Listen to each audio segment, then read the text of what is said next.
Hello everyone, this is Azashab and welcome back to another new video. So I hope you are having a good time by the grace of Almighty. And yes, like as always, I'm also very fine. Today in this video I'm going to share with you about a very important lesson of English grammar, and that is the voice. Actually আজকে ভিডিওতে আমরা voice সম্পর্কে details আলোচনা করব। So let's get started with today's topic.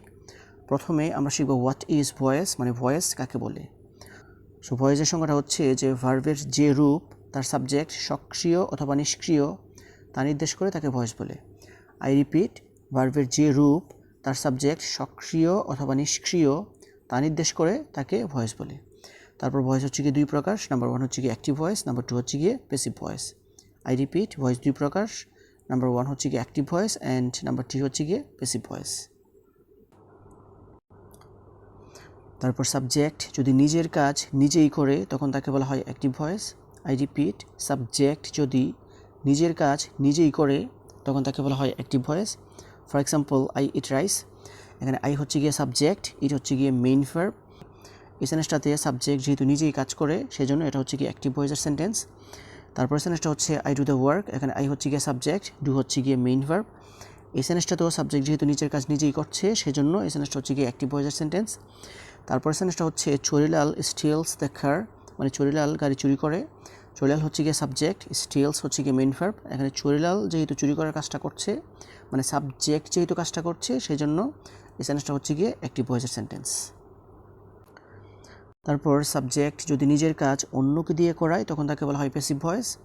I repeat, subject যদি নিজের কাজ অন্যকে দিয়ে করায় তখন তাকে বলা হয় passive voice. For example, rice is eaten by me, এখানে রাইস হচ্ছে গিয়ে সাবজেক্ট, ইজ হচ্ছে গিয়ে অক্সিলারি ভার্ব, ইটেন হচ্ছে গিয়ে মেইন ভার্ব। এখানে সাবজেক্ট যেহেতু কাজটা করছে না সেই জন্য এটা হচ্ছে গিয়ে প্যাসিভ ভয়েসের সেন্টেন্স। তারপর সেন্টেন্সটা হচ্ছে the work is done by me, the work হচ্ছে গিয়ে সাবজেক্ট, ইজ হচ্ছে গিয়ে অক্সিলারি ভার্ব, ডান হচ্ছে গিয়ে মেইন ভার্ব। এই সেন্টেন্সটাতেও সাবজেক্ট যেহেতু কাজ করছে না সেই জন্য এটা হচ্ছে গিয়ে প্যাসিভ ভয়েসের সেন্টেন্স।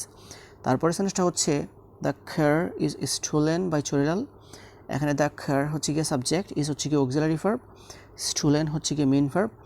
এই সেন্টেন্সটাতেও সাবজেক্ট যেহেতু কাজ করছে না সেই জন্য এই সেন্টেন্সটা হচ্ছে গিয়ে প্যাসিভ ভয়েসের সেন্টেন্স। তারপর আমাদেরকে শিখতে হবে যে হাউ টু আইডেন্টিফাই অবজেক্ট, মানে অবজেক্ট কীভাবে চিনতে হয়। সো আমাদেরকে মনে রাখতে হবে যে সাধারণত মেইন ভার্বের পরে অবজেক্ট থাকে। আই রিপিট, মেইন ভার্বের পরে অবজেক্ট থাকে।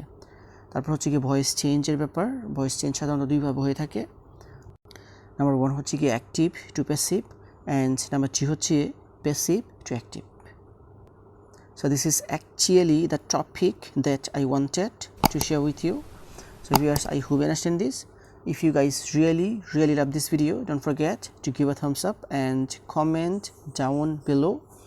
And that's all for the time being. See you again. Wish you all the best of luck. Goodbye.